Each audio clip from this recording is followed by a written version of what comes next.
70 in Union City and in Midtown, 69 in Holly Springs. More news at 12:30. Breaking news when it happens. I'm Steve Summers, 95.5 WSB.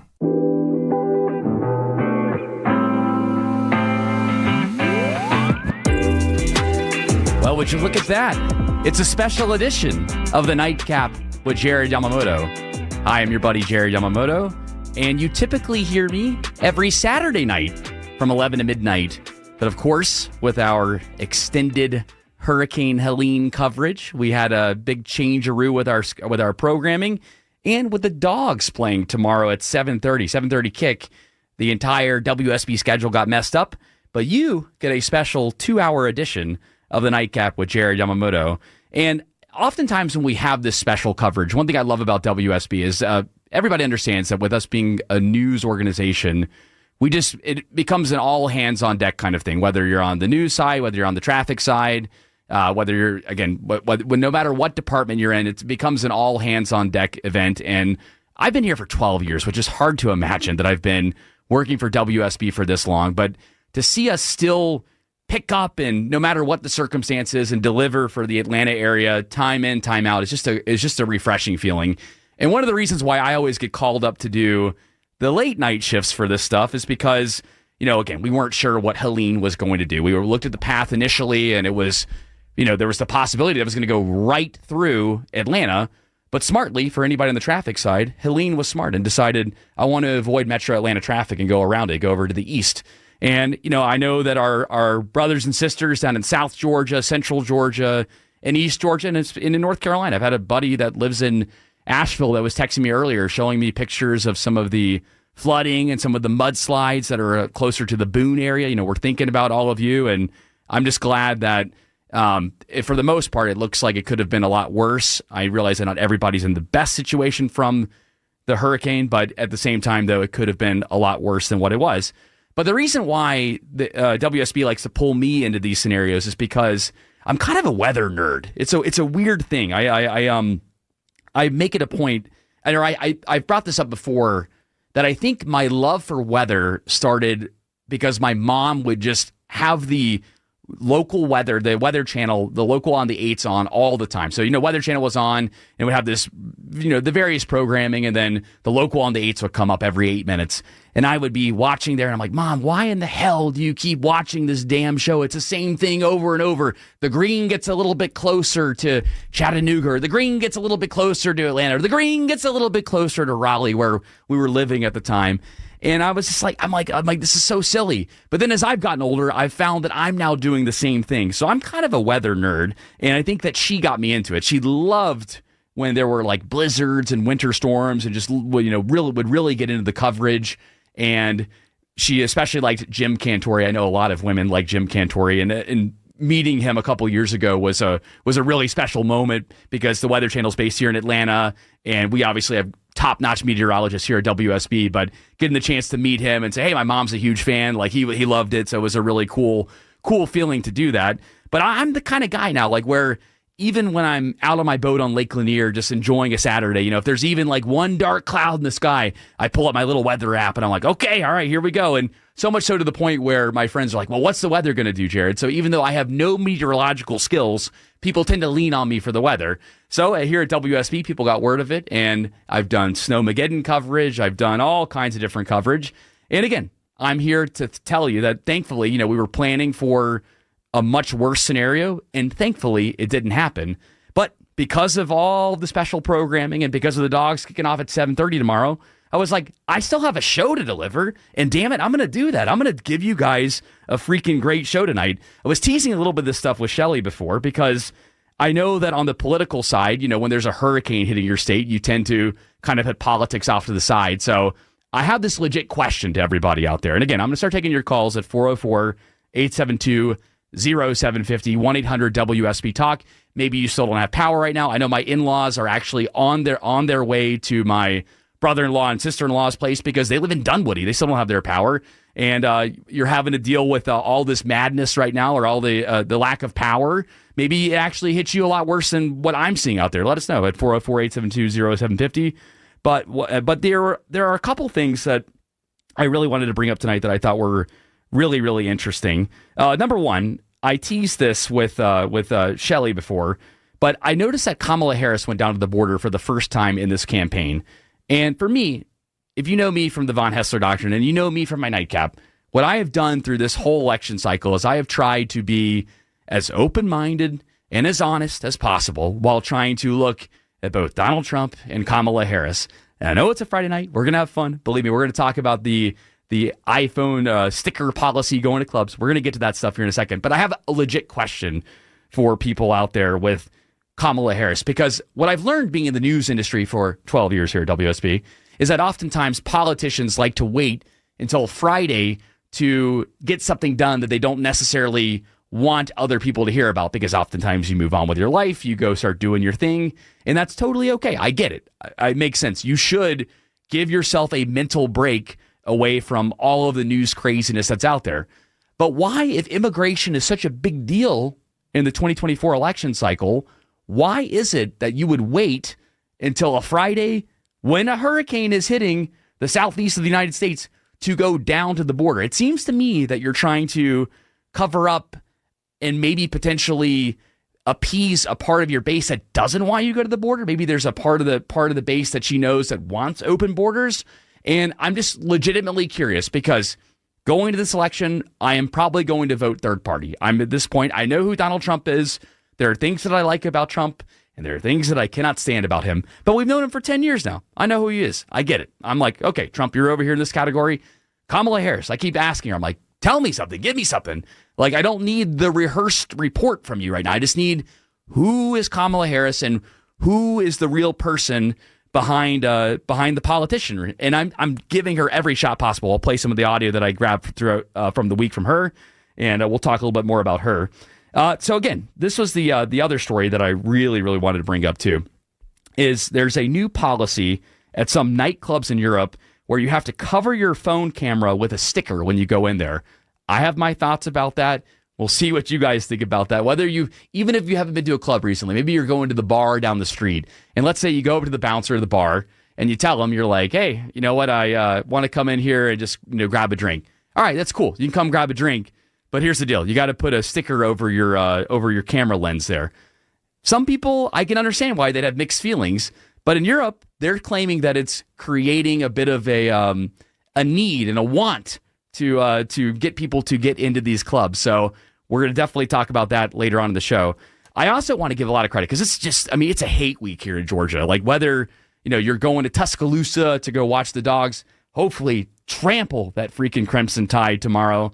But whether you're watching that, you've got the Braves at home taking on the Royals, and then we got to take the Mets on Monday too. The path is open for the Braves to make the playoffs. Very quietly, this is going on. The Saints are coming to town too. There's a lot of fun stuff. But I want to give some credit to Max Fried, because Max Fried absolutely dominated tonight. And I mean, he has not had the greatest season for the Braves. And for him to come in there in game one and just dominate over the Royals was impressive to me. Listen to this. He struck him out!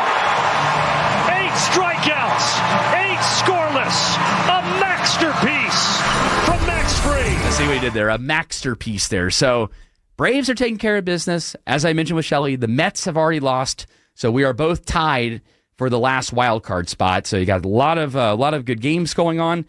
And another thing that really, really has been bothering me too. I don't know if I'll be able to get to all this stuff throughout tonight's show, but this was interesting because right after I finished the Doctrine this afternoon, I know Eric had to leave a little bit early to go to the Children's Healthcare of Atlanta, Clark Howard event at Truist Park, and they got to witness a great game there. But Tim and I handled things for the rest of the gang, and then after we got done with when we got done with the show, I wrapped up and grabbed dinner with a few friends over at Bone Garden on the west side, and they just got engaged, and we're celebrating them. It was a fun time. We were really, really enjoying it. But as we left the restaurant, we noticed that there were 3 Cybertrucks back to back to back in the parking lot of Bone Garden. And for me, I like the Cybertruck. I think it's a pretty cool looking car. Or truck, excuse me. Not a car, a truck. But I think that it is a pretty cool looking truck. And I've gotten people get very, very upset with me to the point where they're like, Jared, how in the world could you like that ugly piece of you know what? And I'm like, I think they're cool cars. But while I was driving to work, for the second time, right after getting done with dinner, I noticed that a couple of the Tesla drivers on the road, and I have the most basic car possible. I have a Jeep Wrangler, and it's stick shift and doesn't have lane assist. It doesn't have any of the bells and whistles at all on it, and that's fine. I actually like it that way. It's paid off. The best car is a paid off car. I learned that from the great Clark Howard. He explained that to me while all my friends are getting all these nice shiny new cars and stuff. I'm like, you know what? I'm going to hold on to this thing till the wheels fall off because it's paid off and it's great and it's cheap and it's I love that part of it. But it's also very basic all around, and it doesn't have all the bells and whistles like some of these new cars have. But after passing these Teslas and noticing all the Waymo cars around town, which the Waymo cars are the driverless cars that I guess are mapping the new parts of the west side where I'm at now, and then parts of Midtown Atlanta, parts of Buckhead and stuff. And I just noticed that these cars are dodgy. They like to they kind of dart out in front of you, and they're jerky, and it's not necessarily on the driver, because I realize it's a lot of the technology. It's the lane assist technology, or it's the cruise control, the dynamic cruise control that adjusts to the speed of the people around you. And I am a firm believer that this technology is actually making us worse drivers. We're actually becoming worse drivers. I mean, think about how it is with math now, right? Like when you go to math class, or when you were in math class, maybe not everybody's in a math class right now, but if you remember back to math class, for me at least, when we did things, handwritten, and you actually worked out the formulas, worked out the problems, and saw how the equation worked and how you were able to solve for X, solve for Y, you name it. You were able to understand the actual process of doing the math. Well, with calculators and stuff, though a great tool, and I would never take it away by any stretch, I think overall we can all agree that people have just gotten really bad at it. They have become reliant on these calculators, and they have become reliant on technology to do things for them. And again, it's not that it's a bad thing to have technology that helps you and makes things easy for you, but you do have to think about, well, if it makes it so easy that I don't know how to do it anymore, then that could be problematic. So with driving, for example, if people are out there driving in these Teslas, and they're like, oh, look at me, I'm so cool. I don't have to use any of the technology that's out there anymore. Or I don't have to hit the gas. I don't have to hit the brake anymore because the car does it for me. Is that really good for us long term to be out on these roads and know that people are, number one, not thinking about it, but number two, they are relying fully on this technology to help them out and to make them better drivers? For me, again, I'm not saying that I would pass a law, or that's just not the Jared way right there. I am all for people making the decisions that they want to make and living the way they want to live their life. I would never pass any law for it. But I am here to bring up the questions. I want to make sure that people understand how I'm feeling, how I'm perceiving the world. And that's why the Nightcap with Jared Yamamoto is a fun thing that I get to do every weekend, typically from 11 to midnight, where it basically is the world according to me. Just some of the things that I observe and some of the things that while I'm out in the wild, right, that I pick up, and I'm like, this could be harmful long term. This could be. We look at this technology with, again, and I hate to pick on Teslas, because there are other cars that have lane assist technology, and there are other cars that have these fancy dynamic cruise controls and can drive themselves. It's just the Teslas that are just more prevalent. But I do think that long term we have to really think about what would happen if all of a sudden you have to go from a car that has that kind of technology back to an old school car like mine, where all of a sudden you're like, oh, I'm actually driving the thing. I'm actually behind the wheel, and I'm doing this now. So I want to get your thoughts on that. Do you think that car technology is going too far there? 404-872-0750, 1-800-WSB Talk. Again, I am Jared Yamamoto. I will be on with you all the way until 2 a.m., covering what, should have been thankfully, I guess, what was not the aftermath of a hurricane that could have been really bad, Hurricane Helene. It could have been really bad here in the Atlanta area, but thankfully it was not. Also, too, again, celebrating rivalry week here. So Braves taking care of business tonight. That makes me a very, very happy Atlanta sports fan, which if you're an Atlanta sports fan, a true Atlanta sports fan, you understand that we are not typically happy on most occasions. In fact, we're usually upset about things. So for Braves fans out there, this is a good night for us. For Dogs fans, hopefully if you're traveling to Tuscaloosa tomorrow, we end up on the right side of history here because we do not typically do well against Alabama.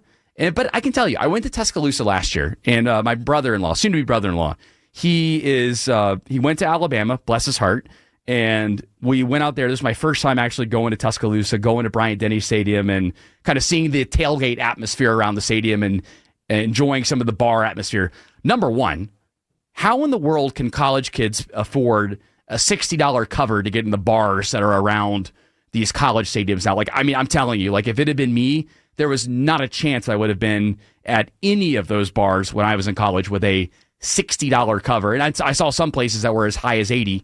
And don't think it's just an Alabama thing, because I went to UT Knoxville and I saw Peyton Manning's bar was a $40 cover too. I mean, this is something that I'm like, I guess they're focusing only on people that are coming from out of town to make sure that they pay these high prices, or are they actually focusing in on the college students? But regardless, though, went to Tuscaloosa for the first time, had a pretty good time. But I got to say, the fans, they've become spoiled over there. So it's important, especially with Nick Saban out of the way, it's important for us, Dog Nation out there, to make sure to make them uncomfortable while we're there.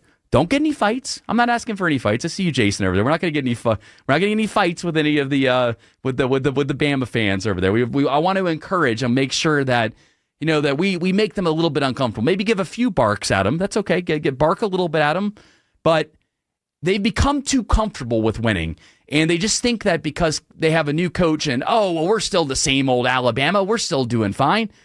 I want to make sure that if you're making the trek out to Tuscaloosa tomorrow, that you make these Bama fans a little bit uncomfortable, which gets us also into the Falcons too, because my goodness, Falcons, there are so many arguments on where they could be right now. Again, if you're new to me, I am a gigantic Atlanta sports fan.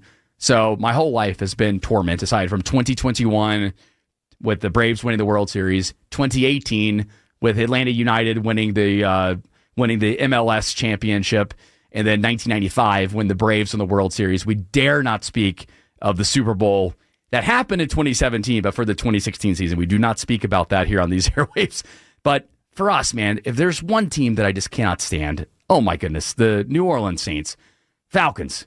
We've got to take care of business, because the way we played, we could arguably be we could arguably be 3-0, or we could be 0-3. I mean, we played some really, really good teams, and man, I know that we lost the Chiefs last week, and that stung because we had a chance to beat them.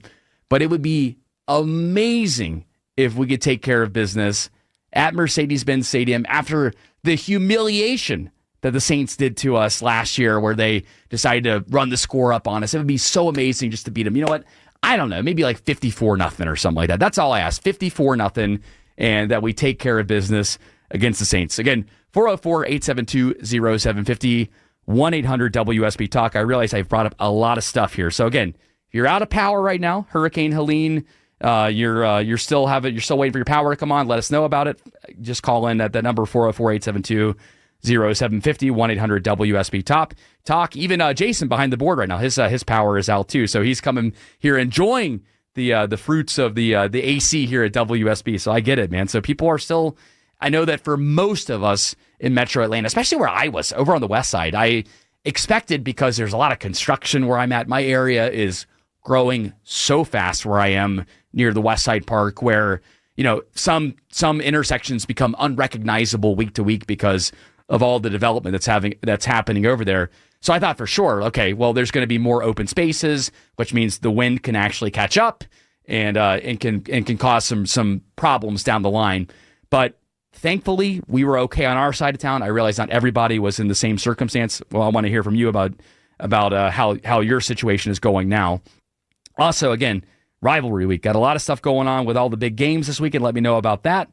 And again, those Tesla cars that are out there. I mean, I don't know if this is just a Jared thing or not, but I want to know, like, for people that are driving these cars, are we becoming worse drivers because of all of the technology that we have out there? The new technology, is it making us worse? Much like how calculators, though convenient, though nice, and though your beloved host, Jared Yamamoto, would never take any of that technology away from you. I'm just here to raise the question. Do you think that it's actually making us worse drivers and less attentive? And maybe it is like the push to go to that in between there where it's like, oh yeah, maybe we will, go to a point where we have where we go to automated cars altogether. So lots of questions being put out of there. And then the other one too, that was really on my mind this week. Again, the Nightcap with Jared Yamamoto is basically the world according to me. And these are just some of the things that I have written down in my notes here because I had a lot of prep that was going on. And I found this news package to be incredibly interesting here from CBS, where apparently dining out is out of style. Yes, that's right. If you dine out, it's now out of style. Listen to this. Dining in is in, and dining out, well, it's out. That's according to the numbers. Restaurants, even fast food chains, are seeing sharp declines in sales, while grocery store profits are skyrocketing. Olive Garden owner Darden Restaurants reported an almost 3% drop in sales. And when you're here, you're family. While Kroger saw a 2.1% rise in sales during the same time period. It appears to be a combination of things. Prices, sure, but TikTok cooking trends. I decided to dice my potatoes super small. Delivery apps and healthier lifestyles are much more likely the reason. Cooper Lawrence, CBS News. Yeah, okay. I can answer that question right now with why people are not dining out as much.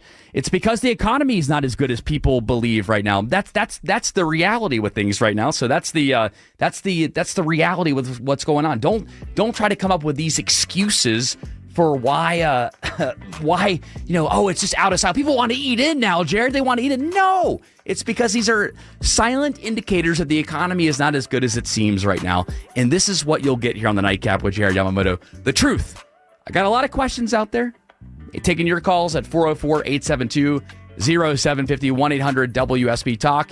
All right, Steve, Ralph, and Doris, I'll get to your calls. I promise you after news, weather, and traffic, right here on the Nightcap with Jared Yamamoto. Special edition, that is. Right now it's 70 in Brookhaven, 68 in Noonan and in Midtown. More news coming up at 1 o'clock. Breaking news when it happens. I'm Steve Summers, 95.5 WSB. It is a special edition of the Nightcap with Jared Yamamoto right here on 95.5 WSB. I guess I should say a special 2-hour edition of the Nightcap with Jared Yamamoto. I mentioned at the top of the show, again, we weren't sure exactly how bad Hurricane Helene was going to be, and thankfully for many of us here in Metro Atlanta, it was not as bad. For my buddy Jason on the other side of the takeout window, not the case. He still does not have power, and neither do my in-laws, man. So I feel for you. You guys are actually kind of in the same area, and we're taking your calls if you still don't have power right now. Or, you know what? You can talk about the damage that you have in your yard. We'll take those calls along with all the various questions that I have out there. But, of all the calls right here, you know what, Doris, you're number one right here. You know what? You actually hung through the newscast there. So I'll take you first here. Doris, how are you doing right now at 12:38 in the morning here on Saturday morning? I'm doing excellently. I wanted to respond to your question about whether or not the new innovations make us better or worse drivers. Yeah, I'm just really concerned, just to bring everybody up to speed here on this. I'm concerned because I like these Teslas, and I wouldn't mind getting a Cybertruck one day. I think they're cool. That's a story from another day, but the drivers are sloppy out there. They're just really, really sloppy, and I find myself having to be the defensive driver. But go ahead there, Doris. I agree with you 100%. It seems to me it's only common sense that if you have innovations that keep you from having to put so much attention on your driving, then you're not going to be as attentive and you're not going to be as good a driver. For me, the thing that drives me out of my skull is cruise control. Yes. Because it's called get in it, aim it, and go and run over anybody who gets in your way. So I'm of the old school. I prefer a 5-speed, and I like that. I appreciate that, Doris. I'm glad that you're on my side here on this. I wasn't sure how people were going to take that because, and again, thank you so much for the call there, because it's just, for me, I'm not anti-technology. In fact, I'm a pretty tech-savvy guy. I like to have the latest gadget, or I like to have, the latest thing. And that's always been kind of part of who I am as Jared Yamamoto. I just like to have the latest technology. I like to know how to do things. And as I've now become, a mid-aged millennial now at 35 years old, youngest talk radio host here on the station, by the way. But one of the things that I like to, make it a point to do is, while I notice other generations as they got into their 30s and 40s, they just said, well, I can't do that anymore. I'm in my 30s now. And I remember like aunts and uncles and other family members are like, well, I'm 40 now. I can't do that anymore. I want to be the uncle. It's not that I want to be a cool uncle, but I want to be the uncle that's like, yeah, I know what you're talking about. I know how to do that. So I'm not anti-technology. I just want to put it out there to make sure that people understand that my concern is you still have got to work that muscle a little bit, right? Like, it's like riding a bike, right? You never forget, but if you haven't ridden a bike in a while, it might be a little bit difficult when you first get on there again. A better example would be, so for the first time in, I guess, probably 6 years, I skied this past winter, and I love skiing. It's a very expensive hobby, and for people that do it, you usually only do it once or twice a year. If you do it more than once or twice a year, you know what? I tip the hat to you. You probably have a very well-paying job, and kudos to you for being able to do that. But as somebody that skis, maybe once every 2-3 years on average, it's something that you have to kind of relearn, and after a couple times down the slope, you get it back. And with people getting these automated cars that are so much more, I guess, technology driven instead of human driven, then much like that, you kind of lose that ability there. So it's interesting to me here, and again, I think that people are just becoming worse drivers. Maybe it's just because I live inside the perimeter on the west side of Atlanta, and people are always flying around trying to get around me. I'm like, where in the hell do you have to go so fast? I'm like, just chill. We're all in traffic. It's Atlanta. You're going to have traffic. I see Kyle from Tucker is calling right now. Kyle, I have a 5-speed Jeep. Do you have a 5-speed as well? I have a 1996 Ford F-150. Oh, love it, man. And it's a 5-speed. And to piggyback on what the young lady said a few minutes ago, that would be, number one, the best anti-theft device in the world, because none of these young kids have any clue what that third pedal would do. You're right. And then I was going to say, I think that when a kid turns 15 or 16, before they learn to drive anything with automation, they need to be forced to learn to drive manual and understand the maintenance of a car and the moving parts and how they work and why they're there. And if they get stuck on the side of the road, they're not only waiting for AAA for hours and hours. They could actually address it themselves. Amen, Kyle. Amen. One of the things that even in my relationship here, I'm going to out my wife. I know she's listening right now. She's gonna hate this. Like, I have been with my wife now for 10 years, if you count our dating years, and she still refuses to learn how to drive the stick shift. And I'm like, okay, all right, like you gotta know how to do these things. And I know that, the arts change over time, which, Kyle, I appreciate the call there, man. That's awesome. We're taking your calls. I'm all over the place with all the different stuff that I have here, because there's just a lot of stuff on my mind. Again, I came into this week, we weren't sure how this hurricane was going to be. So I, came in planning for my normal nightcap, which you can typically get every Saturday night from 11 to midnight right here on WSB. So I started planning for that, writing out my thoughts and thinking about what I wanted to bring up. And then this just kind of came up here, and I know that technology changes. I mean, most of us are not driving around horses and buggies. I get it. That's the other argument that I get on the other side. I see people on Twitter, oh, Jared, okay, you're going to be riding the horse and buggy. No, I'm not saying that. I'm just saying that we need to really think about the skill sets that we need in the time that we live. Be willing to adjust, going back to my fun uncle analogy right there. Like, I think it's cool. As I've got young nieces and a nephew now, I want to be the uncle that knows what's going on, that understands what's relevant. I'm not going to be desperate. I'm not going to be the one that's like, oh, yeah, there's Uncle Jared trying to be relevant over there. That's not what I'm going to do. But I want to know what's going on. I think curiosity is a good thing. And also learning the new technology is good, but don't lose the old side there. Don't lose it. So if you're a Tesla driver, maybe you should have a nice 5-speed at the house too. Get yourself a 5-speed convertible or something like that at the house. So that way you don't lose that driving muscle there. And if you are out there driving in your Teslas, again, I like them. I live 4 miles from the station here. I would get one in a heartbeat if it made sense for me. I just have a paid off car, which is the best kind of car. Clark Howard taught me that advice here from listening to the station as a young kid. He's like, oh yeah, you make sure your car's paid off, make sure you handle your debt. My car's in great shape. Why in the world would I trade it in now? So I'm just going to run it until I can't run it anymore. And then maybe at that point, I would consider getting an electric car. But I can assure you that if you run into Jared Yamamoto on the road, whether I am driving my 6 shift or whether I'm driving an electric car, I will be responsible and try to make sure that I have full control, because there's something about piloting or driving that just feels good. And I think it's an art that we're losing out there. Now, I wanted to get to a couple more things here because, again, we're in the middle of rivalry week, and I want to talk about, again, just a few more of the details and the specifics in the Bama-Georgia game and the Falcons-Saints game. But this has been bothering me on the political side here because I kind of touched on this a little bit in the first half hour. So Kamala Harris went down to the border earlier yesterday for the first time in the campaign. And I don't want you to be tuning in at WSB and like, oh, here he is. This guy, he's just another guy that likes to hate on the Democrats. It's not true. I vote for Democrats. I vote for Republicans. I vote across the board. I vote for who benefits Jared the best. That's how I vote, and that's how you should vote too.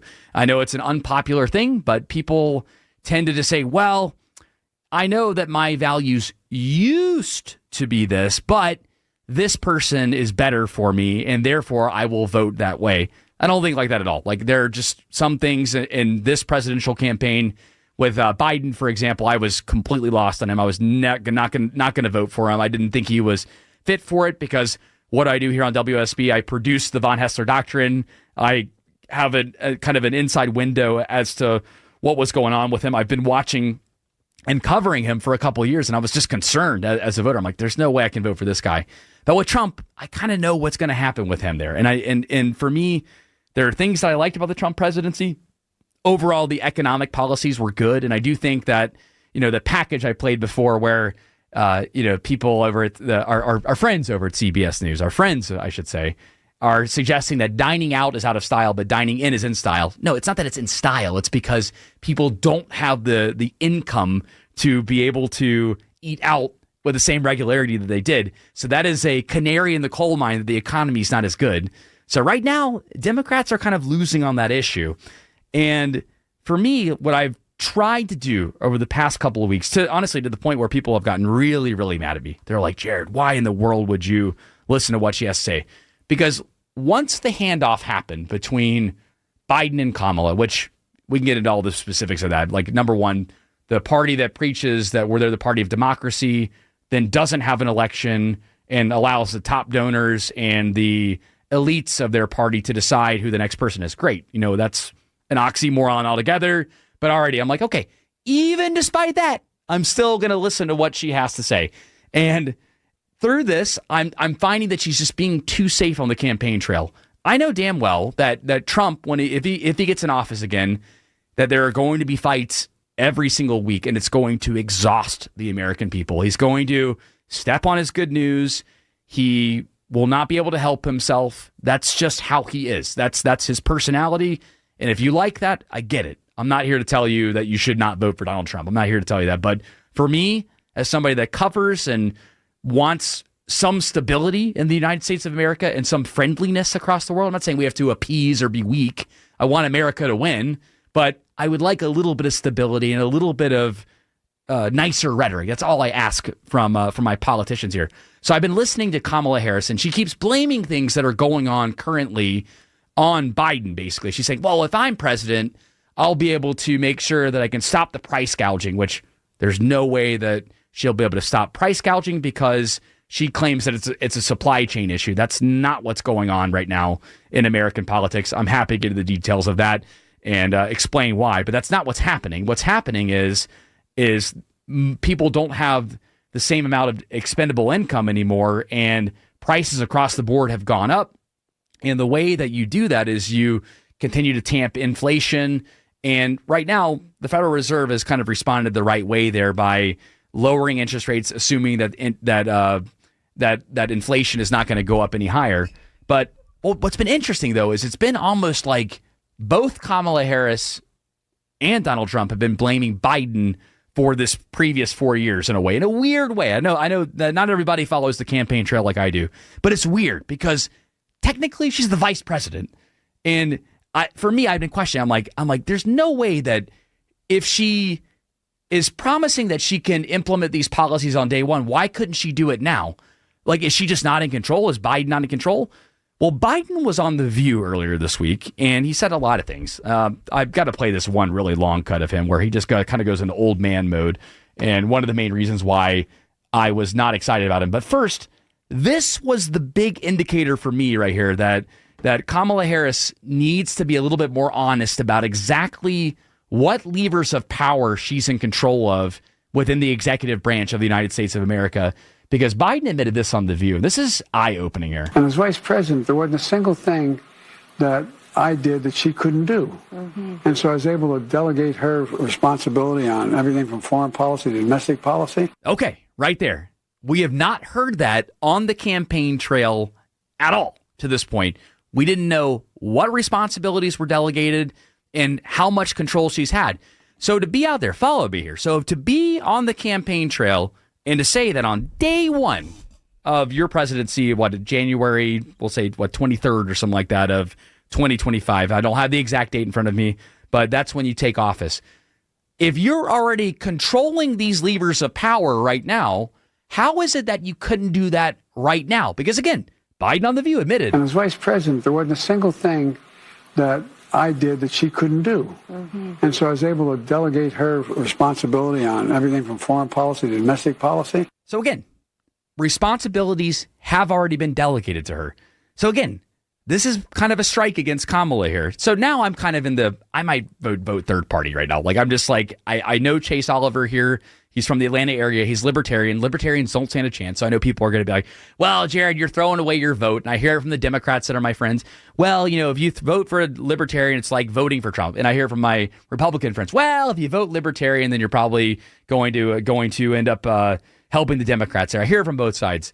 But the reality is that you should try to vote for somebody that best represents your values. And right now, what I'm frustrated with the libertarians is the same thing. Number one, I'm not a libertarian. I fall more into a right-leaning moderate is where I fall at my political leanings. A fiscal conservative and a social liberal. Yes, it is such a thing. I've had people tell me, you're nothing but a potato head conservative there, Jared Yamamoto. I'm like, actually, if you ask me about social issues, you'd be quite surprised on some of the things that I stand up for and would never want the government to be involved with. But I realize it's a lose-lose issue to bring up here on my Nightcap. So I want to have fun on a Saturday morning with you guys, especially it's game day. Come on, we got to have fun now.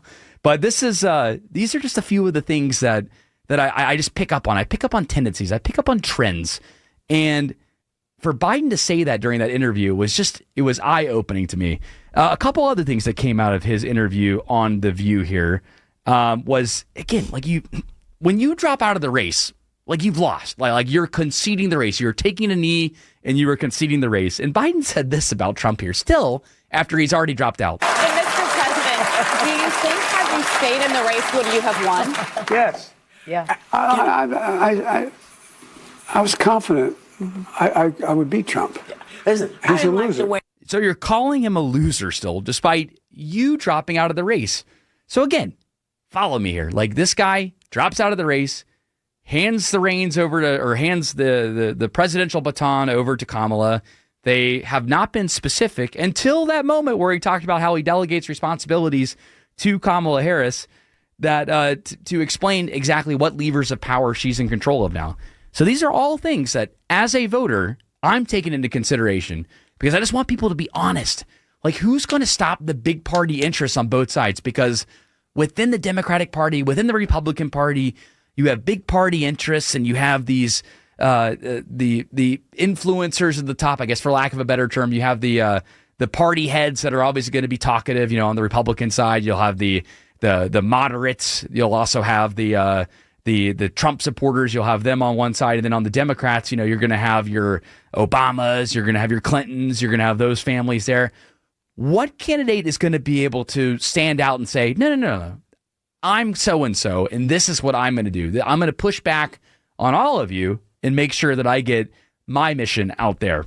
Another thing that reminded me why we got rid of Joe Biden was this moment here where, again, he just goes into this long form answer here. I don't know if I have it in front of me actually at the moment, but when we come back here, I'll make it a point to play it here. But he just goes in this very, very long, rambling answer, and it's like, okay, thank goodness we're away from this. Here it is, actually, right here. I found it. You passed the torch to Vice President Kamala Harris. What have these past 2 months felt like, and are you at peace with your decision?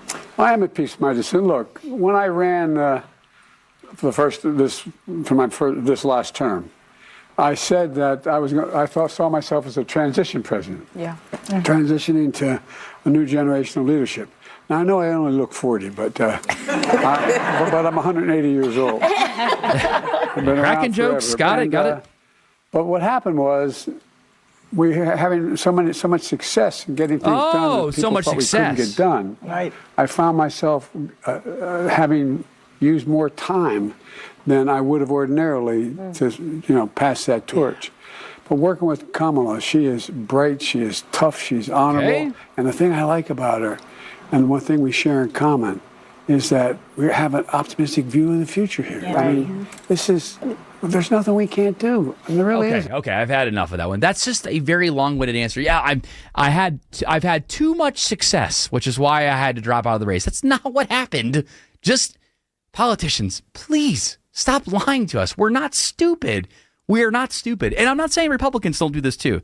They lie all the time. Like, I mean, we're still trying to get to the bottom of the cats and the dogs argument in Springfield. I jumped on X even tonight. I was looking, getting ready for the show, and I'm like, there's still people, like, I jumped down some comment wormholes, and people were like still saying, oh yeah, it's definitely happening. And in fact, they're eating even more than that. I'm like, what is going on with society now where people are just at this level now? So we have a lot of questions out there, a lot of things that we're talking about here on this special edition of the Nightcap with Jared Yamamoto. Give me a call. I'm taking your calls, also taking your open mics at 404-872-0750, 1-800-WSB-TALK. Again, you can also leave open mics on the WSB radio app. I already see that a couple have come in. I'll make it a point to play those at the bottom, at the top of the next hour, because I'm going to be on till 2. I was initially going to be on till 6 a.m. had the storm been worse. Again, thank goodness the storm was not as bad for many of us here in Metro Atlanta. But if you're still in a situation where you don't have power, hopefully I'm your nice blankie and we're having a fun time together. And you can feel free to call in and tell me what your situation's looking like. I know Sandy Springs. Sandy Creek is where I used to grow up. I actually lived down in Fayetteville for a long time. So Sandy Creek, I'm sure, was overflowing too. But what I saw in Sandy Springs was quite remarkable in that area. And again, for my in-laws to still be without power, and for my buddy Jason over here to still be without power, I mean, that's a big deal this late in the game when we did not take a direct hit here in the Atlanta area. Also, coming up in the next hour, too, so along with us recovering from Helene here, I've just briefly mentioned it, and I want to get a little bit more in-depth here, because there is a new policy at some exclusive nightclubs in Europe where you have to cover your phone camera with a sticker when you get in there. They want you to experience the event a little bit more while you're there. They want you to be in the moment while you're at these clubs. And my thought on that is I actually like it. I think it's a good idea, because I find myself, and I guess the most recent big show that I went to was Marshmello at the Roxy, and I've got Fred again coming up in a couple of weeks at State Farm. He's doing 2 nights, which is nuts. That guy is blowing up. If you don't know Fred again, you need to check out his music. It's absolutely impressive what he is doing as a producer, and there's a reason why he has 2 nights at State Farm. But regardless, though, I do find myself in those moments where I'm like on my Instagram story or I'm posting up Snapchats and I'm like, I put the phone in front of me, but I do a good job of, I'll capture like maybe 2 or 3 songs and I put it down. So what these clubs would like to do is they want to eliminate that altogether, get rid of the photos with the besties there, get rid of, you hanging out with the boys or hanging out with the girls over there. And I think it's a good idea because we've lost the ability to communicate with each other. Like, we've lost the ability to describe what the room was like. Now, I realize, you're probably intoxicated and it's probably a little bit fuzzy, but sometimes the best memories are some of the nights that you have with your friends. Again, whether it's out at, like at your local pub or something like that, or you're out at your favorite dive bar, or in this case, again, this club here. Would you be willing to put a sticker over the camera lens on your phone to enter your favorite bar there? Let us know at 404-872-0750, 1-800-WSB-TALK. I am Jared Yamamoto. You usually hear me on the Von Hessler Doctrine daily from 3 to 7 right here on WSB. But this is a special 2-hour edition of my Nightcap, which you usually hear on Saturday nights from 11 to midnight. I got a lot more to talk about. Taking your calls at 404-872-0750, 1-800-WSB-TALK. 70 in Norcross, Stonecrest, and Midtown. More news at 1:30. Breaking news when it happens. I'm Steve Summers, 95.5 WSB. That's right. We are continuing. This is a special 2-hour edition of the Nightcap with Jared Yamamoto. That's right. I'm coming back. I wanted to make sure that I was here to hang out with you, great people out there. Typically, you hear my show, the Nightcap, every Saturday from 11 to midnight. But with Dogs football, it makes things a little bit weird. And then tonight, I was potentially going to go all the way till 6, depending on how bad the Helene damage was going to be. Thankfully, most of us here at Metro Atlanta are doing just fine. And that makes me very, very happy. But you know what? They know that I'm a weather nerd, and I was ready to go just in case. And I was going to take your calls at 404-872-0750, 1-800-WSB-TALK. Hell, even if you...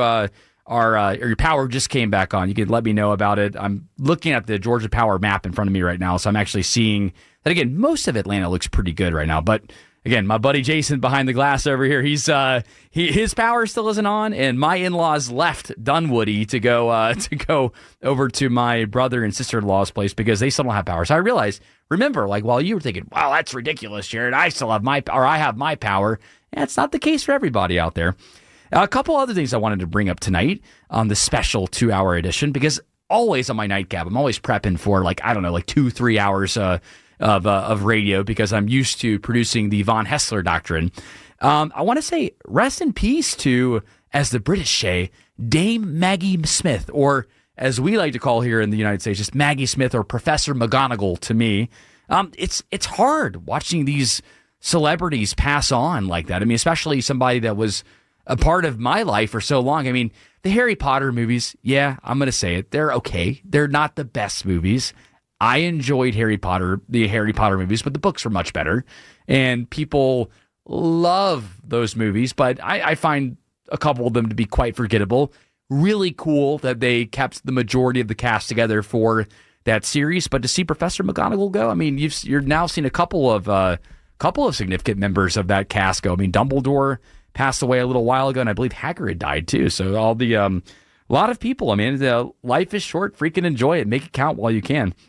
Also, a couple other things that were kind of on my mind this week because I have a segment on my show that I call What's Jed watching? Is it a movie or is it a series? Is it good or is it bad? What's Jed watching today? Yeah, that's right. So it's basically what I have watched throughout the week. And so I make it a point now to watch a lot of different things. And I think that it's healthy for you. I've been on this big football kick. And tomorrow, or I guess today, technically, I am going to be on a massive football kick with all the games going on. How can you play? I mean, again, this is the best college football game of the year between Georgia and Alabama coming up on our airwaves in just a few hours, believe it or not. You know, I know it'll be here before you know. It's our pregame coverage is going to start at 3:30 p.m. here, so it'll be here before you know it. But while I've been watching all this football, I've also been making compromises with my wife. You know, I'm a newlywed, and I oftentimes I'm like, you know what? Okay, I'll let you have the TV here. I've been watching too much football here. What do you want to watch? Because we like to be together. We like to hang out together. We don't like to be in separate rooms while we're watching things. And last week it was Emily in Paris. And I watched that, and I'm just like, my whole thing with Emily in Paris was just in a nutshell, was like, okay, so women like to edge too. I get it. You like to be fawned over. You like to have all the guys coming after you, and you want to make sure that it's typically their fault. Very rarely was it Emily's fault or any of Emily's girlfriend's fault, but it was always the guy's fault. And I found the writing to be good, but it's in the second half of the fourth season was better than the first half of it, but it basically left off in the same place that it did before. So at the end of the day, I watched it. I was fine. I was like, okay, cool. I've now seen Emily in Paris. But the one that we watched this week was a doozy. Ellen DeGeneres is making her quote-unquote comeback. And on Netflix, they released this trailer, and I was like, okay, maybe we should check this out here. So I saw this trailer, and I'm like, oh, okay, maybe this will be good. All right, well, let me catch up on what's been going on with me since you saw me last. I decided to take up gardening. I got chickens. Let me see what else I can tell you about that's been going on. Oh, yeah, I got kicked out of show business. Yeah, so that was kind of the gist of the actual comedy special itself. Now, I didn't watch a lot of the Ellen show growing up, and I know for many of you out there, Ellen's had a career that spanned way before her actual talk show. But for me, watching that special, I felt that it was sophomoric. Like, I know that Ellen's audience, they want it. It's supposed to be lighthearted. You're supposed to just be having a good time. It's not really a big thinker. So, I put it in that prism first before I went into it. But I just felt that it was a little too easy, and that she was not as well rehearsed as I would expect her to. I mean, she has been out of the game for a little while now, so I'll give her that break. But what I really found weird was she was really trying hard to make me feel sorry for her. And I'm like, lady, like, you're worth millions of dollars. The the entertainment industry may have spit you up and chewed you out, but you're not the youngest lady anymore. You've had a successful career, and if many of the allegations were true that you were mean to your fellow coworkers, then you know what? Then you probably got what you deserve. So I didn't feel as sorry for her as I believe she wanted me to feel while watching that special. So that was along with all the football this week. That's what I watched on another edition of What's Jared watching? Is it a movie or is it a series? Is it good or is it bad? What's Jared watching today? Yeah, that is right. So, of course, here. So, watching all that there was very, very good. And jumping back to a couple other things here. So, while getting ready for this freaking storm this week, we were up in the attic, making sure that we could, that they were well prepared for Helene, being a good, responsible, homeowner now. I've finally jumped into home ownership. And when I've been a homeowner, I'd been in a condo before. So it's kind of like a condo is like home ownership with training wheels, right? Like you own the piece of the building, but you don't have all the responsibilities that you do as an actual homeowner. And even now, like as a townhome owner, I still don't have all the responsibilities of a normal home. So I'm learning about that. And it's been a fun journey with my wife to learn this process here. But I'm telling you, I never had an attic before. And going up and changing the air filter has been something where I'm like, okay, I'll climb up there and I'll get it done and, be the man of the house. So I'll go up there and do this. And I am still hurting to this day, but I opened up the attic stairwell to go up there and change this freaking filter. And as I was putting the stairwell back up, I hit my eye, and it still hurts 3 or 4 days after this has happened. Again, we started prepping for this storm, on Tuesday when we declared the state of emergency. I mean, do I need to go to a doctor? I mean, if it's still hurting after this point, do I need to go to a doctor? Let me know at 404-872-0750. 1-800-WSB Talk. Am I crazy? Am I just putting it off? Am I trying to be a tough guy when I shouldn't be? That's a question that I have for all of you great folks out there. This is the Nightcap with yours truly, Jared Yamamoto, and you typically hear me every Saturday from 11 to midnight. And I'm just going through some of the things that I picked up throughout the week here. There's a lot of stuff that I didn't get a chance to cover while producing The Doctrine, and I wasn't even sure if I was going to have a show this week with the late kickoff tomorrow today for the Dogs. A couple other things here. So Kamala Harris had her first sit-down interview, but it was with MSNBC. So kind of, again, the training wheel analogy. So you're on a friendly network. It's like Trump on Fox News, right? A very friendly interview, and you go there because you want to get positive press. But there was one moment there where I thought that it was just a very sophomoric answer from Kamala Harris when she said this was the hardest gut decision that she ever made. You have laid out policy in great detail. Yeah. But the economy is an unpredictable beast. And you are running for a job that takes extraordinary instinct and guts. Yeah. What's the last time you had to make a gut decision?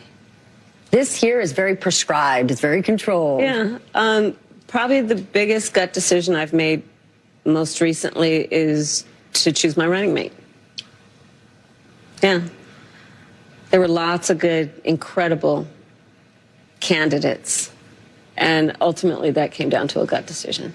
That was your hardest decision, was picking your running mate, Tim Walz there. You had to come as a gut decision. I'm like, that's just not a real answer there. It's just not. I know that it was between him and Josh Shapiro, but I'm like, okay, like, is it really that? Is that really the hardest decision that you had to make as president or as a candidate trying to vie for the most important office in this country? That was the hardest decision that you had to make. I just didn't find that very believable. And then the infamous one right now. This is the one where, people are, all over the place. People on the right say that she didn't actually work at McDonald's. I believe Trump started this rumor. I don't know if it's true or not. But she was asked about working at McDonald's, and I found this to be rehearsed and just kind of icky here. And again, I'm trying my best to learn as much from Kamala Harris. So I cannot. I'm trying to understand her as a candidate. I'm trying to give her every shot to get my vote here, but it's just not working for me. Listen to this. Your opponent almost every day seems to be talking about this. So I just want to ask you yes or no. At any point in your life, have you served 2 all beef patties, special sauce, lettuce, cheese, pickles, onions on a sesame seed bun, working at a McDonald's? Yes or no? That's it. I have. Okay. Now the other job. But it was not a small job. Like, I did the fries. I mean, yes. Okay, for a small period of time. But then let me ask about a big job. But to your point, if you don't mind, before you get to the big job, this is where it seems unreal. The reason I even talk about having worked at McDonald's is because there are people who work at McDonald's in our country who are trying to raise a family. I worked there as a student. I was a kid. Okay. Got it. Who work there trying to raise families and pay rent on that. And I think part of the difference between me and my opponent includes our perspective on the needs of the American people. Which that just doesn't feel like a real answer. Am I alone in this? I mean, I want to give the woman every chance possible because we know who he is. We know what he's about. We know what he stands for. And the thing that, for me, that I just don't want in the next president is every single week for there to be a firestorm. I mean, every week there was a problem with Trump. There have been plenty of weeks where, with Biden as president, I don't agree with a lot of his policies, but he would be quiet because he was probably taking a nap. He probably was actually sleeping. I'm not trying to jump on the Sleepy Joe train here, but he probably was. He was probably napping. So I just want good governance. That's all I want. And I think many people my age and many people older than me would agree that that's what they want here. But we'll get back to this conversation here in a second. I mentioned my eye here a second ago about how I hit my eye, and I see that Steve from Covington wants to talk about my eye. Steve, what's going on, man? Welcome to the Nightcap with Jared Yamamoto. Yes, sir, Jared. Thanks for the time. Of course, man. I'm 68, and I've had 2 occasions of sounds like what you described. Did you actually make contact with your eyeball? I didn't. It's like the very, very corner of my lid. So like when I was putting the attic stairs up, getting ready for Hurricane Helene, it became kind of jarred, and the bottom part of the ladder hit just right next to my eyelid, and I've got a big scab there now. So people are looking at me funny, and I'm like, I know, I get it. I've got this big scar or this big scratch next to my eye. But go ahead there. Good. So it's it's a flesh wound, not maybe an abrasion of your cornea. Okay, good. So do you think I'm going to live here, right, Steve? Oh, heck yeah. But because I've had 2 corneal abrasions, and man, just to blink, to have light, to have any breeze touch you or whatever, your eye is so sensitive. But if it's a flesh wound, it bled, it's scabbed.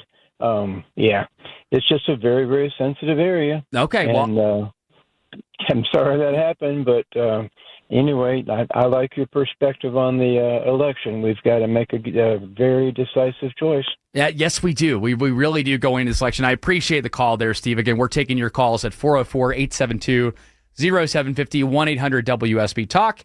This is a special 2-hour edition of the Nightcap with Jared Yamamoto.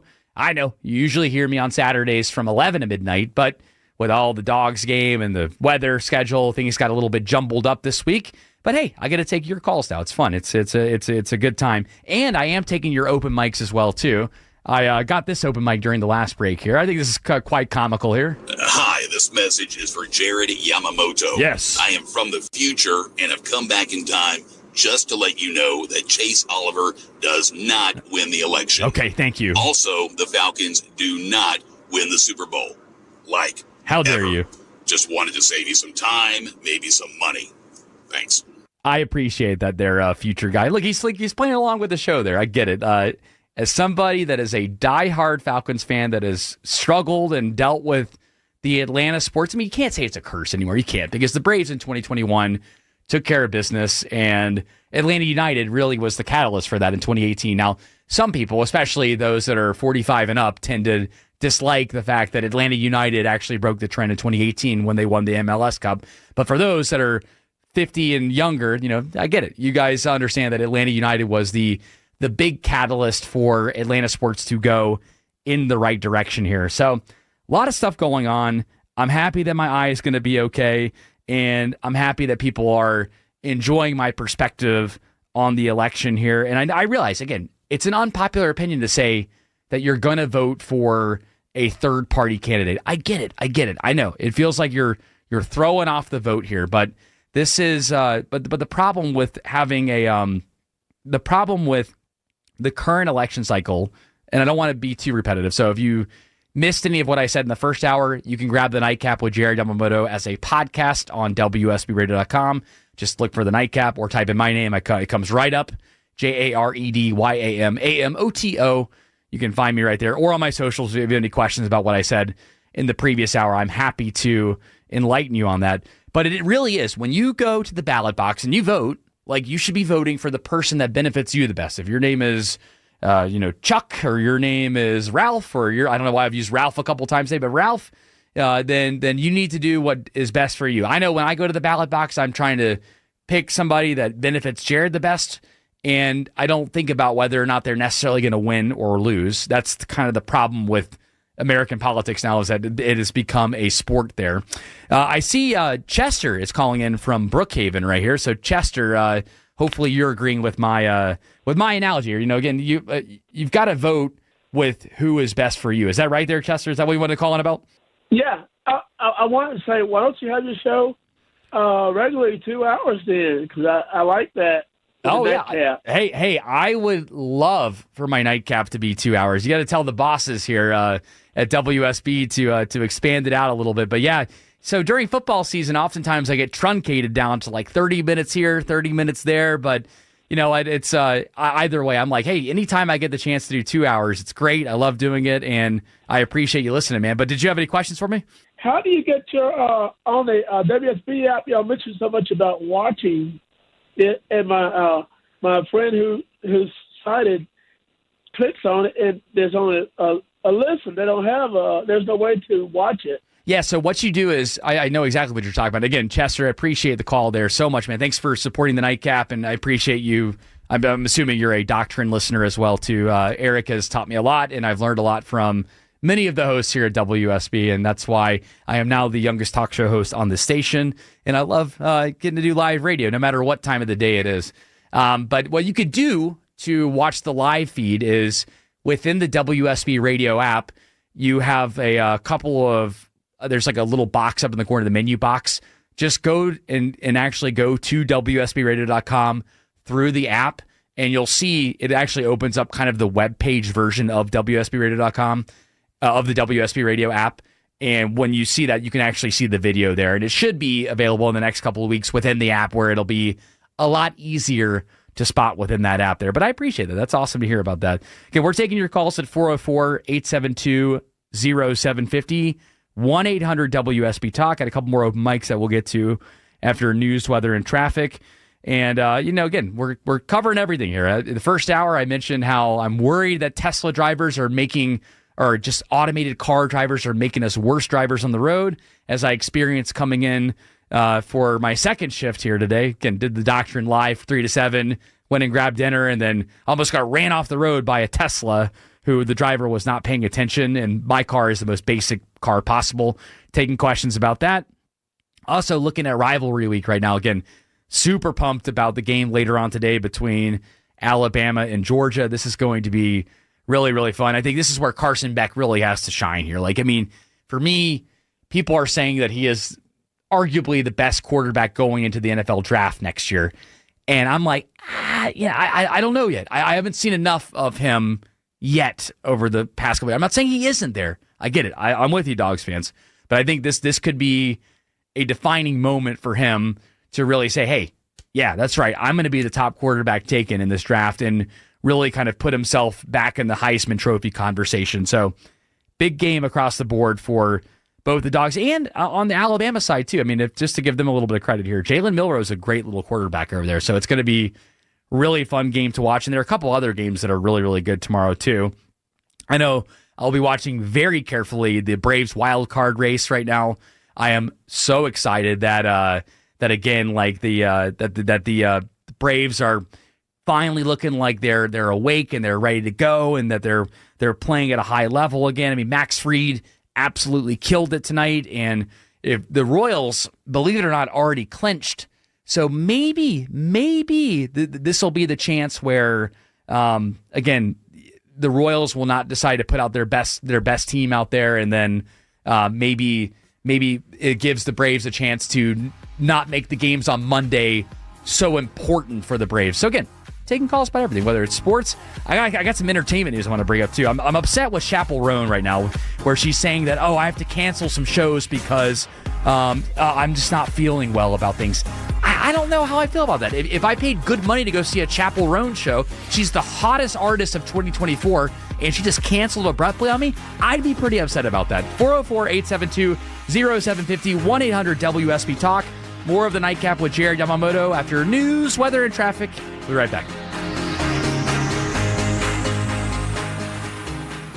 68 in Tuckers, 69 in South Fulton and in Midtown. More news at 2 o'clock. Breaking news when it happens. I'm Steve Summers, 95.5 WSB. This very special 2-hour edition of the Nightcap with Jared Yamamoto continues. I see you, Steve, out there. I know that you're leaving. Hey, mad props to Steve right there. Steve Summers handling the news side of things. Jason Clark on the board over there, making sure that my voice gets to each and every one of you great folks out there. Yeah, that's right. I'm live. It's 1:35 in the morning right now, and I'm taking your calls at 404-872-0750, 1-800-WSB Talk. I got a lot of different topics that are going on over here, and I can't forget Chip Canales over there in the traffic center. He's watching that red alert right now for us. That did not sound good. We'll get an update from him here in a little bit. But we've got a lot of calls here, so I want to get to you guys as quickly as possible. Let's go to Carolyn. You've been waiting the longest here. You know what? I feel like since you've waited the longest, I'll get to you first. So, Carolyn, what's on your mind? Welcome to Nightcap.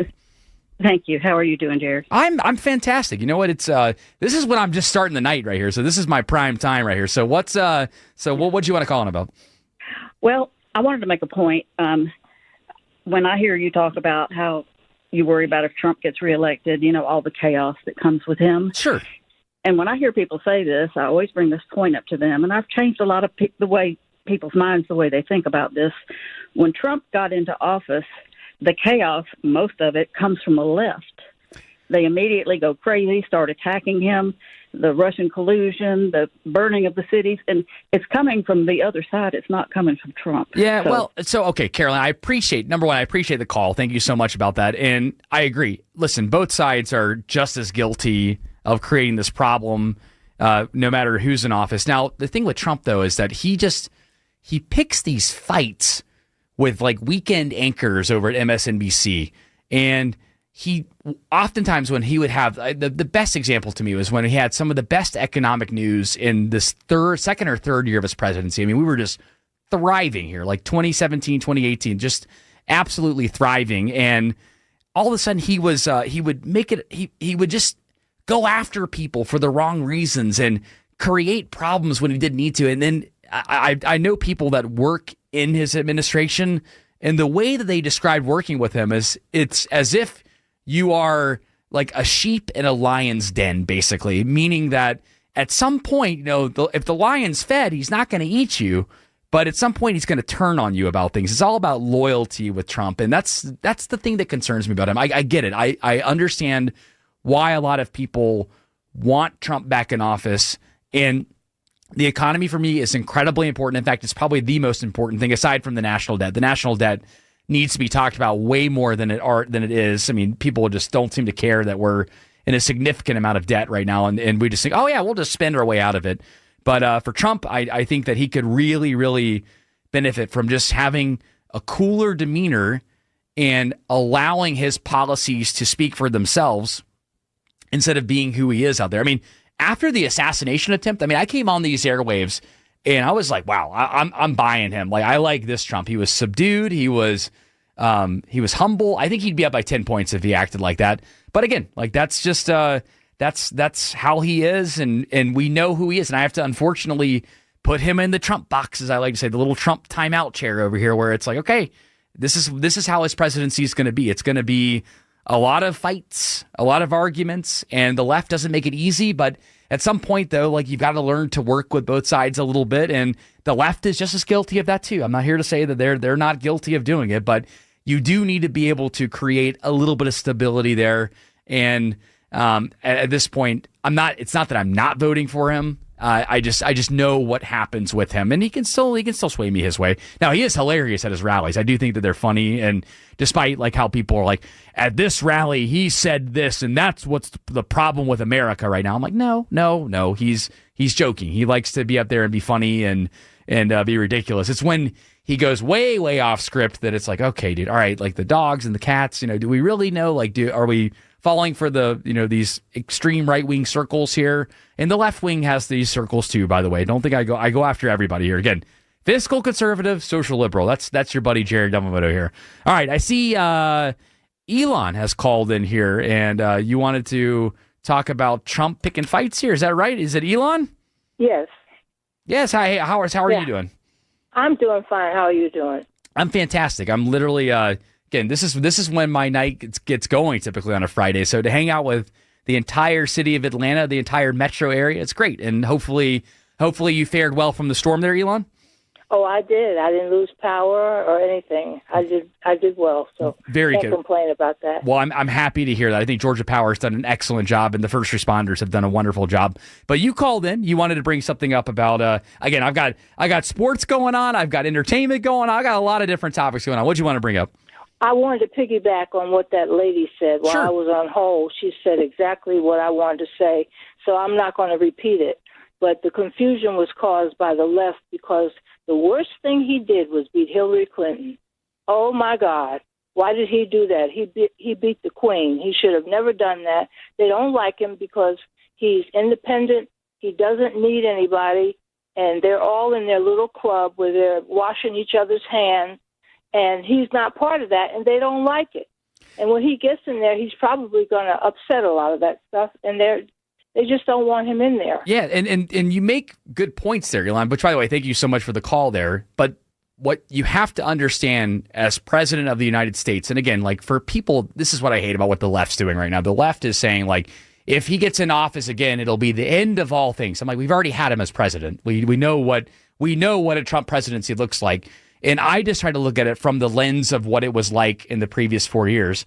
And to me, he could win this election, no problem. All he has to do is be a little bit calmer in his demeanor and understand that it's like, hey, like the left is going to fight with you. That's what they do. That's why you have two different parties, is because they have different ideologies and they're going to fight with you no matter who it is. The left has made these arguments ever since I got interested in politics, which, believe it or not, and I remember focusing in on the 2000 election when I was, I don't know, like 10 or something like that. I remember being like fascinated with, Gore versus the state of Florida and everything like that. When it came down to the hanging chads in Florida, that was when I really got into politics. And even then, the Democrats were saying the same thing about Republicans then. So you're going to have fights on both sides. And I think that's the thing that Trump has to understand is how is it that I can do the best for this country and not make it about him? And that's the biggest problem that I have with him right now, is that it's not about making America great first. I really think it's about making Trump great first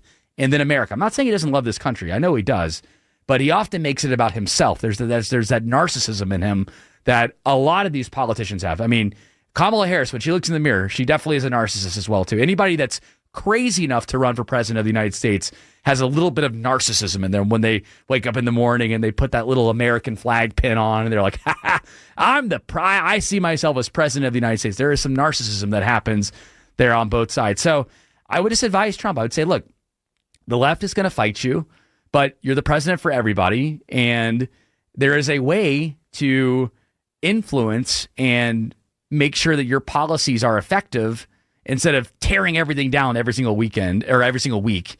I mean, I guess he would tear things down during the week and then tear things down during the weekend too. And that was just exhausting as somebody that covered him all the time. Doesn't mean I'm not voting for him. I opened up at the top of the show saying how I'm trying to give Kamala every chance possible because I just don't feel like I know who she is as a person. She seems like she's well rehearsed on her answers, but it doesn't feel genuine. The most genuine Kamala Harris cut that I've heard was when she was giving out a recipe. We played it on the Von Hester Doctrine, and she was talking to somebody off air, and I'm like, okay, like she actually sounds like she legitimately enjoys cooking, and that was the most authentic thing I've heard from her. But even when she did the big interview with, I believe, Stephanie Ruhle over at MSNBC, I felt like not only did she get the questions ahead of time, but they felt rehearsed. Like, who is Kamala Harris? And we may not get it. We're only, we're getting super close to the election, and we may not get it before the end here. I wanted to get this open mic in here because this guy, he makes a good point here that he left on the open mic. Maybe this is the future here because I really like what Brian Kemp has done for the state. Hey, WSB. I have a name. Brian Jared Kemp and Andre Dickens, 2028. Both two very upstanding individuals. Two very, very good people. Deuces, y'all. I appreciate that. Thank you, sir. I guess I'm just WSB now. You see that, Jason? This is what happens when you get late night conversations here. I just become hey WSB. But hey, again, this is the Nightcap with Jared Yamamoto, but I'll also go by hey WSB as well too. Now let's get into some of the sports stuff here. Actually, you know what? Before we get into the sports stuff, because I want to end with my prediction for the game. I brought it up before with Shelly, and I want to just walk you guys through it as well too. I don't know if I'll make a challenge or not for next week's Nightcap, but I do feel pretty good about the Dogs here. But I teased this here. I saw that Chapel Roan, if you don't know who she is, she's this artist. She's been around for a while, but this year she's just exploded. My wife and I actually had the chance to go to Bonnaroo and hang out, and she had earlier sets during the day. We did not get a chance to see her, but I mean, people were raving about her in our group. They were like, oh my gosh, I cannot wait to go see Chapel Roan. I'm like, I don't really know enough about her. And now, she's got songs that are played at karaoke bars at cities all across the United States of America. She's blown up. She's huge now. But this is something that's been going on for a while within the entertainment industry that's concerning to me. She has now said that she needs to take a few days to prioritize her health. Oh my goodness. All of a sudden when you get all this fame and you start getting all the festival lineups and you start getting all these, all of these new gigs, now you need to take a me day. I mean, Bieber did this recently. You've had other artists that have been like, oh, I need all this me time now. People pay good money to come out and see you. And if this is going to become the new out for artists, I mean, count me out. I'm sorry. It's to be a performer and be successful at that level is a really, really cool thing. And you don't know how long it's going to last. And I have to give a lot of credit to the rock bands that still go out there and tour. Like I saw Styx and I saw Foreigner, and I couldn't imagine Styx or Foreigner coming out and saying, oh yeah, we need a mental health day, a me day. And that's why we can't perform. But this has become a thing that, again, I have to throw shade at my generation. I am a very proud millennial, and I know that we work a lot harder than we're portrayed in the media. But I can tell you that this is something that's been going on with a lot of the younger artists. I believe Ariana Grande said the same thing too. Miley Cyrus had a moment, and now Chapel Roan is doing this, saying, I just need a couple days to prioritize my health. So it's it's getting a little bit out of control, if you ask me. But you know what? I'll let you guys weigh in as well. 404-872-0750, 1-800-WSB-TALK. This is a special edition of the Nightcap with Jared Yamamoto. I'm going to take you all the way till 2 in the morning. You typically hear my show every Saturday from 11 to midnight. But with the Dogs game tomorrow, late kickoff at 7:30 against the Alabama Crimson Tide, that pushed me. And with Helene, we weren't sure what was going to happen with that, so I was on standby and ready to go. And I'm like, you know what? I'm going to give the people a damn show. And I think I've had a good time hanging out with you fine folks out there. Staying with the entertainment world here, I saw this story actually last week, and I've just kind of kept it floating around here because I am interested in this here. I saw that Sabrina Carpenter, she is another kind of huge up-and-coming star. She's bigger than Chappell Roan right now, but has sold out arenas across the country. She's huge right now. There's a lot of people that really, really like her. And I saw that, and many people find her to be very attractive too, if you've never looked her up before. So this Sabrina Carpenter, not only is she becoming super duper popular, but she also has a new Christmas special coming out on December 6th. It's called A Nonsense Christmas with Sabrina Carpenter, and it's going to air on the streamer again on December 6th at 6 p.m. And I love that Netflix is doing this. I love that they're trying like the live format feed. I think this is cool. I think that this is something that Netflix has needed for a while. And for me, like Von Hessler and the gang, like I know that we do our Christmas special every year. I've learned a lot about Christmas specials since working with Eric. And I have to say, growing up, like I grew up with, the classic Christmas movies like the Rudolph the Red-Nosed Reindeer, Frosty the Snowman, all the classics there. But there hasn't been a Christmas special that really stuck with me where I'm like, okay, like that's the one during my childhood or my lifetime that I'm like, I'll remember that one forever. But maybe this could be it here because Sabrina Carpenter is a huge and upcoming star. And I guarantee you someone within your family probably knows who Sabrina Carpenter is.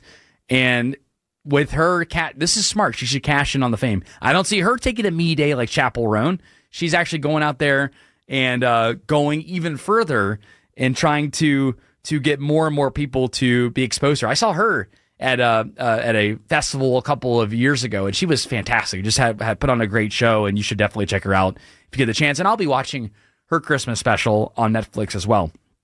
Now we'll go back to the sports world for a minute because I fell for this clickbait. I was talking with Jason during the break here a second ago, and I saw the story where it's like, uh-oh, it looks like Travis Kelce could hit the bench. Here's the official headline here from the American Sun, which is a British tabloid here, basically. Headline reads, Andy Reid announces official Travis Kelce bench decision as Kansas City's Chiefs star continues his NFL season struggles. I love stories like this because I'm like, oh my gosh, maybe he's going to be on the bench. I click on it, Andy Reid. There is absolutely no chance that Travis Kelce will be on the bench this Sunday when his Chiefs take the field. But Travis Kelce has been, people have been going after him. This was Todd McShay earlier this week talking about how Travis Kelce is out of shape right now. Are we not allowed to say that he's out of shape, that he's been partying all off season? He's been jet setting around with the most famous person probably in the entire world. The coverage and the respect he gets is the same. The athlete is not. Yeah, that's harsh words there from Todd McShay, who used to be over at ESPN, just calling it kind of is. He looks fat. He was, again, we played Sunday Night Football against the Chiefs, had a couple of chances to win that game as Falcons fans. Frustrating, but they're the Chiefs. They're the world champs. They're really freaking good, and we played them well. Don't panic, Falcons fans. But Travis Kelce addressed that. He actually went on his podcast with his brother, Jason Kelce, and he said this. Hey, come on now, Bubba. It's the opposite of what I did. I played like trash and I got to get it right. I'm gonna get it right. Don't worry. And then I go out there and just play like trash again. I'm playing winning football. It's not trash, but it is. It could be better. Either way, I hear you though, man. He's out there basically saying that he's playing like trash. So I think Travis Kelce fans out there, I think you're going to be okay by the end of the year. Taylor, he's an aging athlete, so I believe he's my age or maybe a little bit older, maybe 34, 35.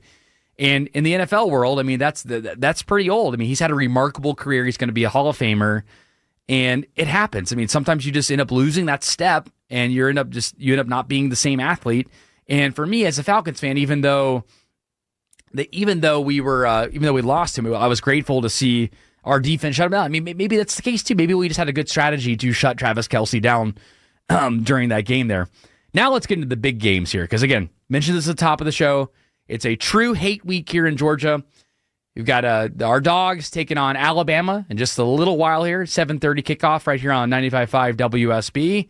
Should be a really, really fun game. I think a defining moment for our Dogs.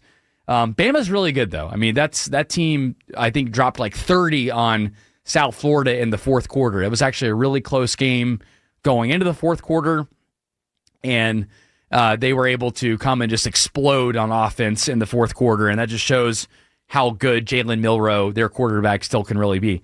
That being said, I do think that the Dogs win 35-27, but you can give your score predictions as well at 404-872-0750, 1-800-WSB-TALK. Tell me what you think about the game, how you think it's going to go down, or the other games that are going to happen this weekend. Going to the NFL world, Falcons-Saints. Saints always play us tough. And I found out earlier tonight that the all-time record between both the Falcons and the Saints, 55-55. That's how many wins to wins we have against each franchise. So whoever wins this one takes the all-time lead in the series, which that should make it really, really fun at Mercedes-Benz. And then another quiet rivalry that's going on this weekend too, the battle for the real GSU, because you have Georgia Southern coming to Atlanta, playing at the old Turner Field. I think it's Park Center Stadium, I think I might be getting it wrong. But the old Turner Field, we all know the old Turner Field, taking on the Georgia State Panthers. And I got to say, I mean, 3:30 kickoff game, if you've got nothing going on, that'd be a fun game to go to. Georgia Southern has been a force in Division I. They've shocked some people along the way. And Georgia State earlier this year, they upset Vanderbilt at Turner Field there, or at the old Turner Field. So that would be another really, really fun game to watch tomorrow, because I think the spread's only 2.5 in that one. Should be fun to watch. Spread for the Bama Georgia game is only 1, and I believe the spread for the Falcons game is like 3. So all these games are very, very close. And then with what the Braves did tonight, I mean, just shutting down the Kansas City Royals and Max Fried taking care of business against the Royals. I mean, this was magical. He struck him out! 8 strikeouts, 8 scoreless, a masterpiece from Max Fried. Yes, a masterpiece from Max Fried there. So again, if you're a sports fan and you're from the Georgia area, this is your weekend here. This is going to be fun.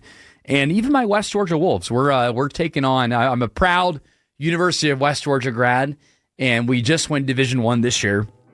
And I'm so proud. I actually, on my sports podcast, had the coach, Coach Taylor, on my show a couple weeks ago. And I mean, what has been so much fun watching a Division II team go to Division I is watching the talent level change, the style of game change. And they're taking on North Alabama in Carrollton, too. So, I mean, it's not the same rivalry category there, but there's games out there. It's going to be a freaking fun weekend of sports here. And I hope that all of you guys had fun hanging out with me here on my Nightcap. Again, I typically am on every Saturday from 11 to midnight. Of course, you can hear me on the Von Hessler Doctrine as well, too. So the Von Hessler Doctrine is my primary show. Nightcap with Jared Yamamoto is on every Saturday from 11 to midnight. Thanks so much for hanging out with me. Jason, great job on the board there. Thank you, Steve Summers. Thank you, Chip Canales. And I'll be back in my normal slot next week. See you. Until then, see you.